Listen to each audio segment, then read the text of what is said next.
сейчас все расскажу. Вчера я записывалась на канале Культуры и слышала, как команда, операторы говорили, сейчас Черниговская начнет всех пугать. Вот, но я постараюсь это меньше делать, а вы меня остановите. Сейчас.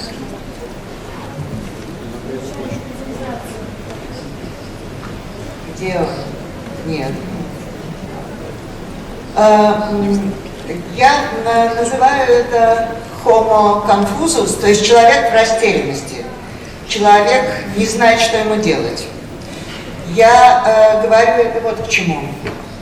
Как бы мы не разговаривали о том, хорошо или плохо, что цивилизация развивается таким образом, но она так уже развивается, мы уже попали в этот мир, и у нас хода назад нет. Поэтому тут не надо иллюзий, не надо кокетничать, нам нужно понять, как в этом мире жить. И я бы задала сразу вопрос жестко. А именно, мы вообще планируем на этой планете еще жить? Или мы все позиции сдаем? Потому что если мы их сдаем цифровому миру, тогда не о чем разговаривать, нужно пойти кофе пить или там еще что-нибудь. Если у нас какие-то планы на собственную жизнь есть, тогда надо думать, как жить здесь. Мы вот такие, как мы есть, потому что у нас такой мозг. Кстати, мы не сговаривались, как делать наши презентации, но очень интересно, что у меня многие вещи совпадают, ну или продолжают то, что сейчас было сказано. Мы живем в информационном мире, и мы такие существа, похожи, в отличие от других живущих на этой планете существ, которые оперируют знаковыми системами. То есть люди – это такие создания, которые живут не только в мире микрофонов, стульев и апельсинов, а которые живут в мирах, которые они сами придумали, потому что у них есть способность оперирования знаками. Эти знаки – это человеческий язык, о котором я говорю, это математика, это музыка и так далее, это большой список.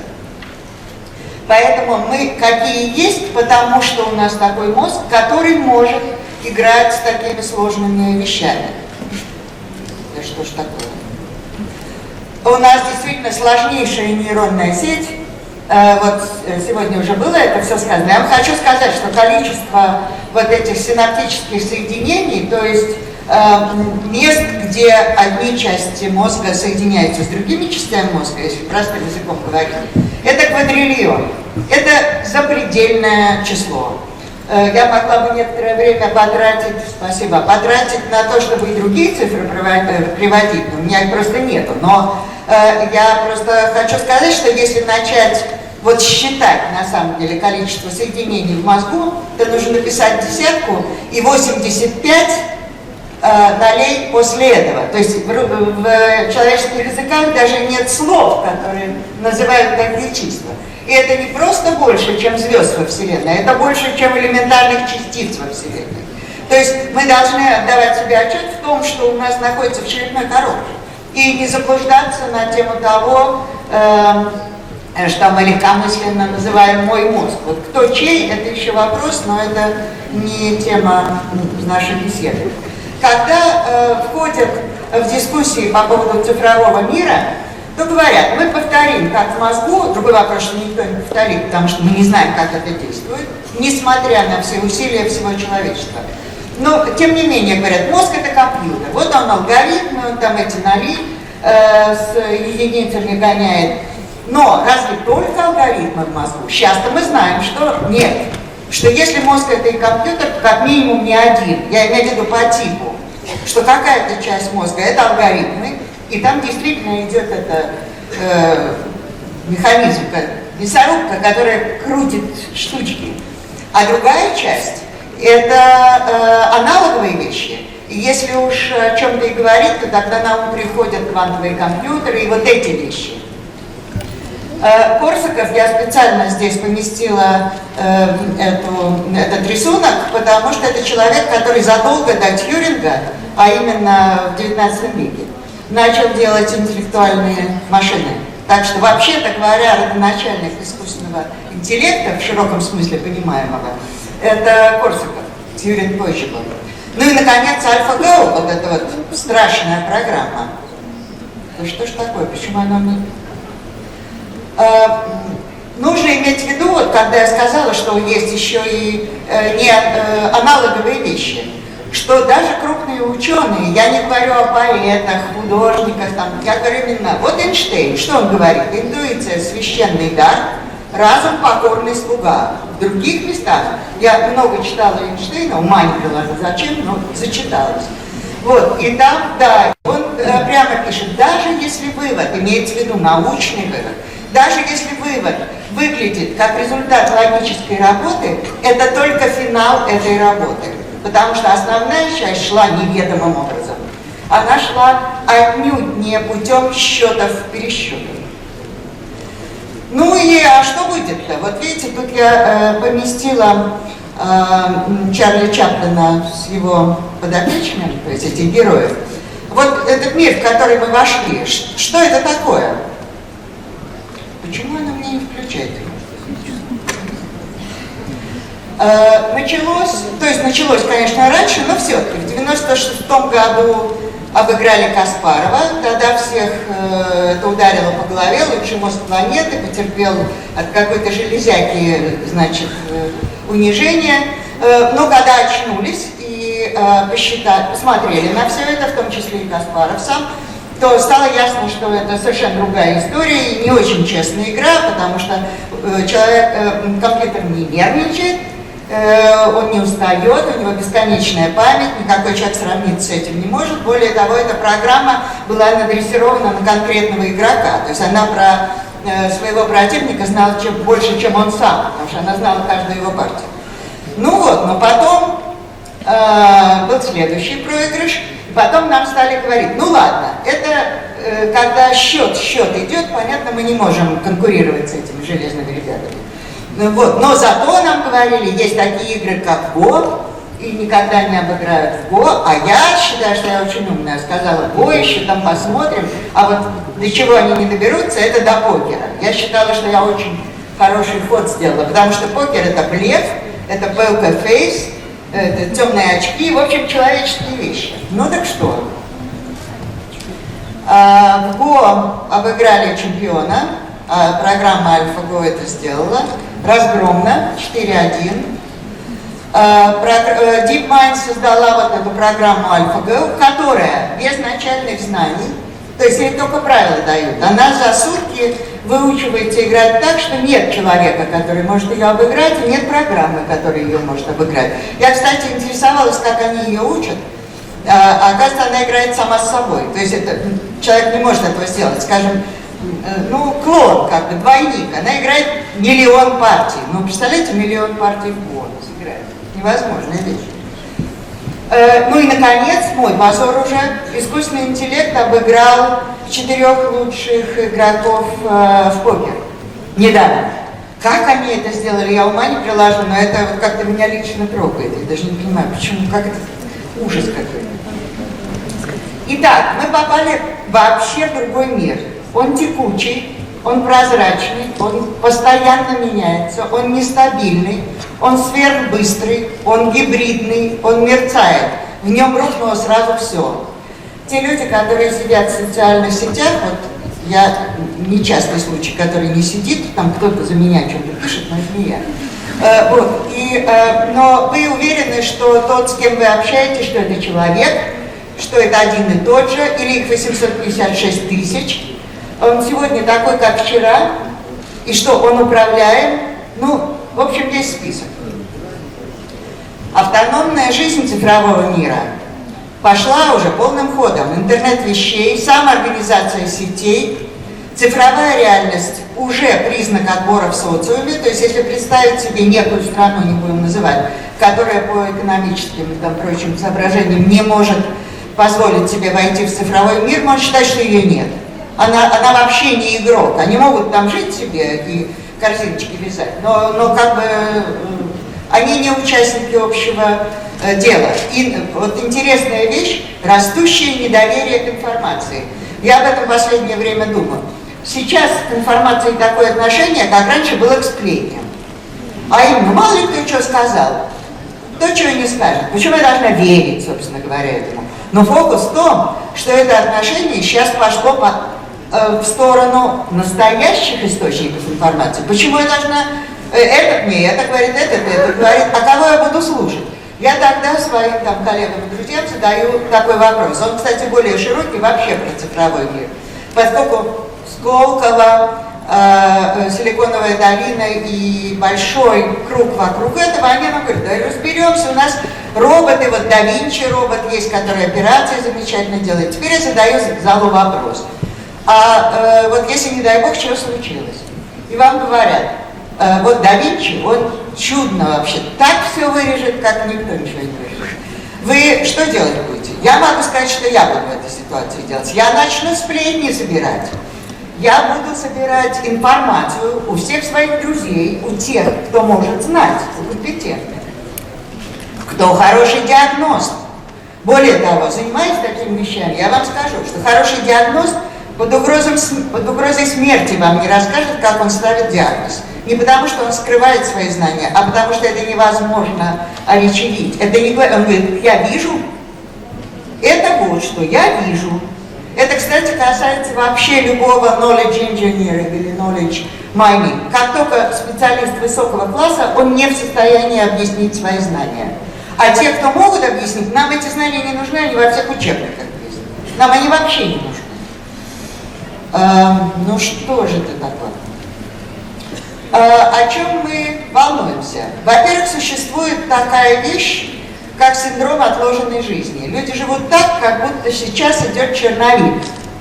Более того, так воспитываются дети. Детям говорят, ты вот там делай это, а потом, когда жить начнешь, да, минутку, он начал жить в момент, когда отцовская и материнская клетка соединились. Вот он и стал жить в этот момент.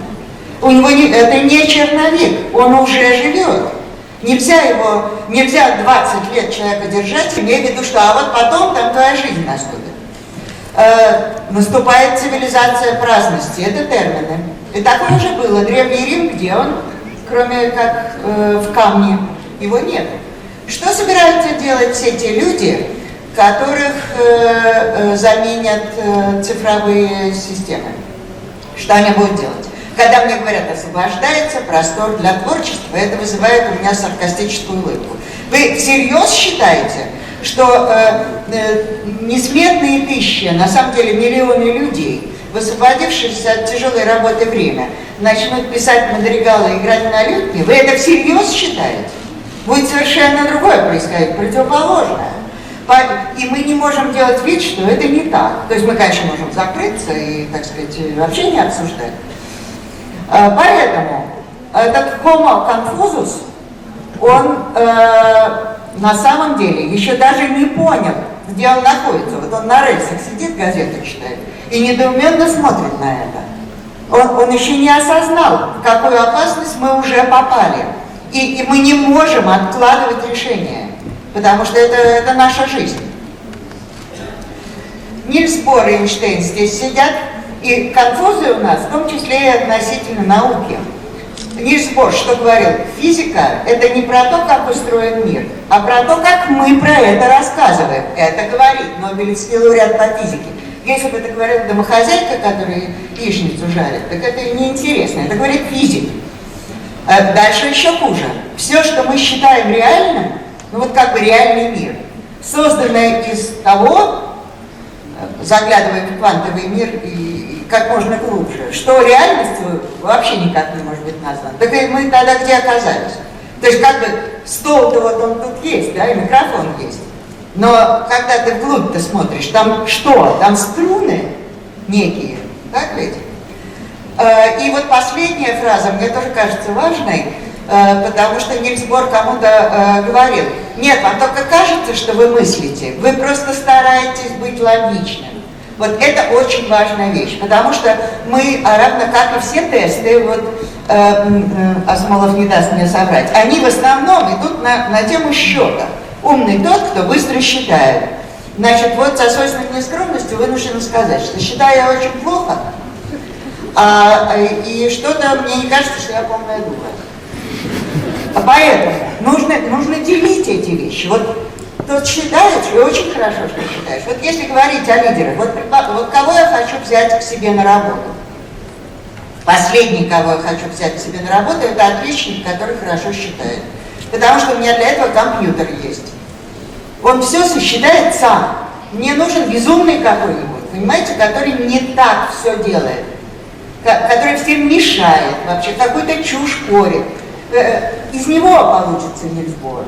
Точнее говоря, он уже есть Нильс-Бор.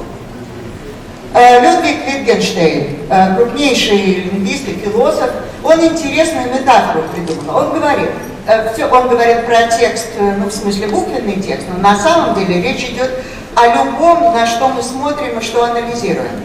Он ввел метафору ковра. То есть каждый из этого ковра тащит свои нити. Поэтому нет объекта, который содержит информацию. Всегда есть объект и тот, кто читает это.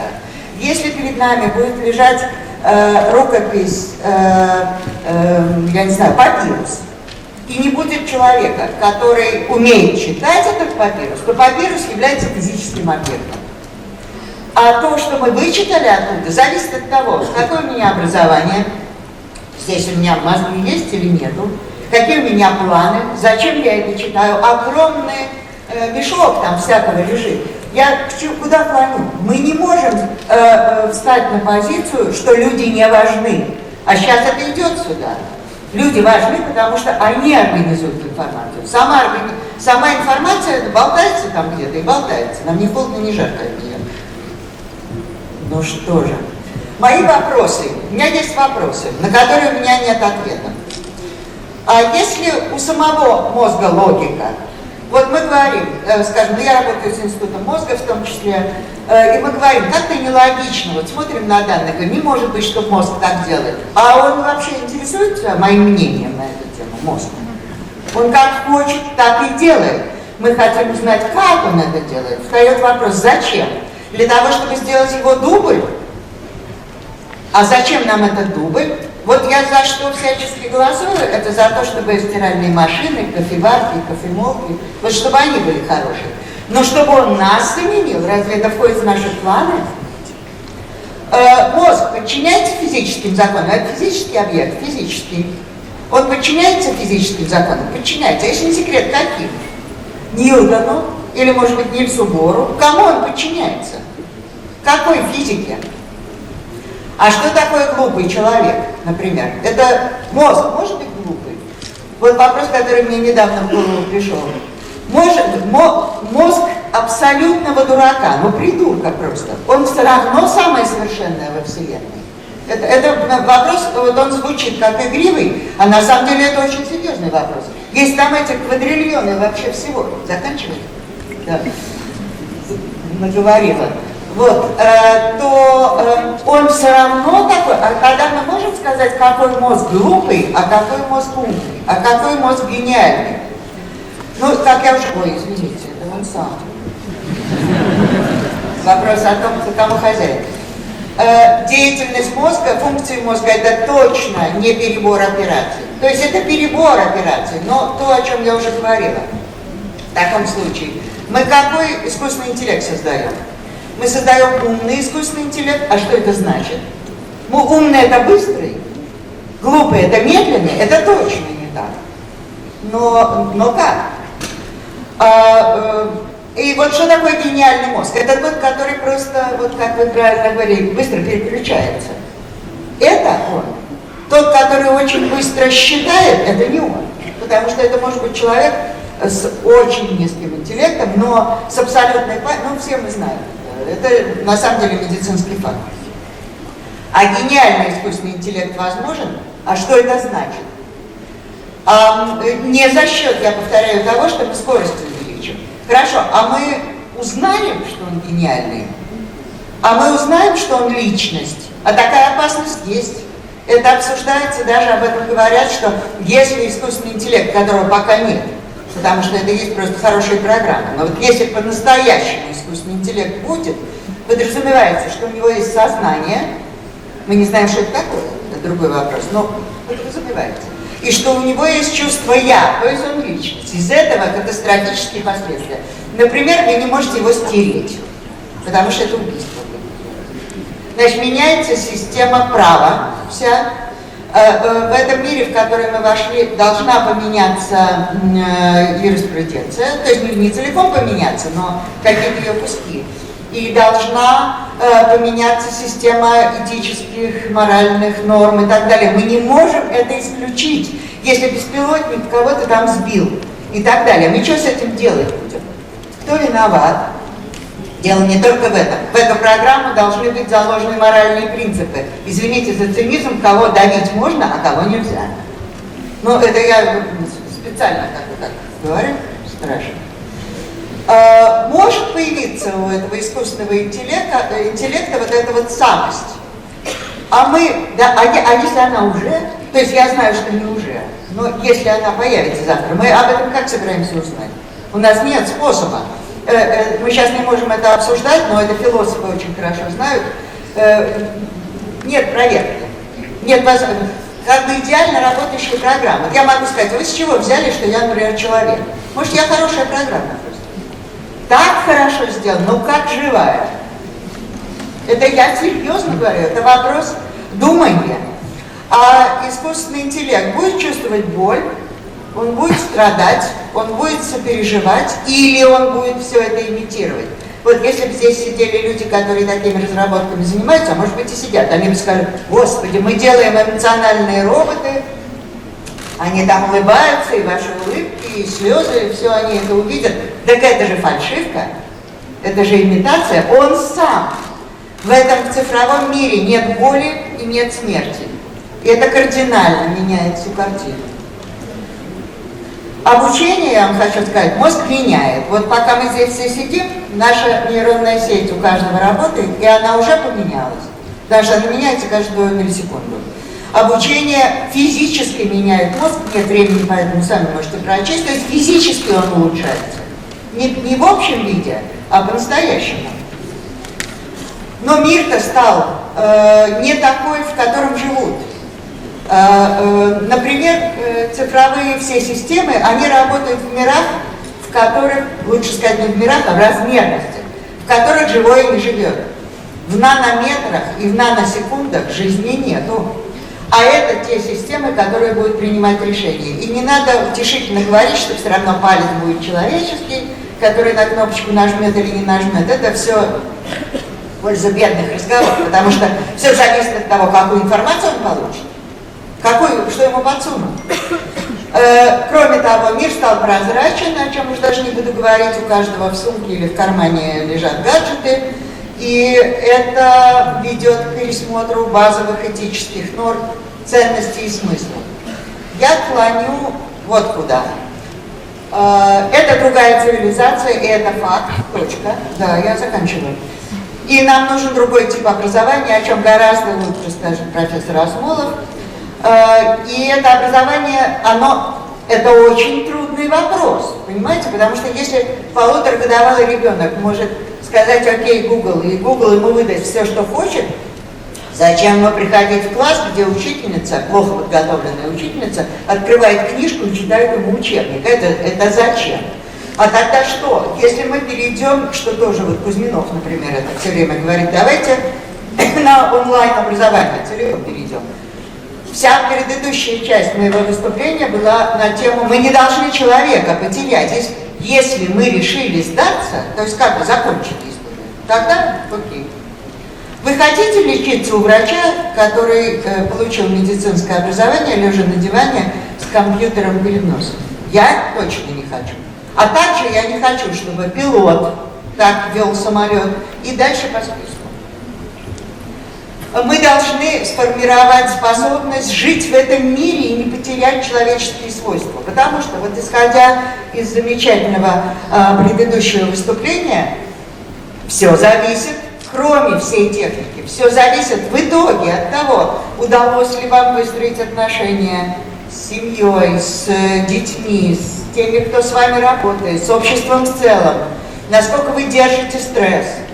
Как вы справляетесь вообще с этим безумием, когда оно меняется каждую минуту? Мы же должны что-то придумать, и если мы не свиньи, то мы не можем подставить наших детей под ситуацию, когда они вырастут и не будут знать, что делать в этом лесу.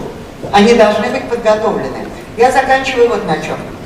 В прошлом году меня позвали, как ни странно, в Эрмитаже была такая образовательная такая сессия, которую в частности организовывала, поскольку у нас Финляндия за углом, консульство финское, и она называлась «Новая архитектура образования». Я думала, что архитектура это метафорически. Оказалось, что она не только метафорически, а физически.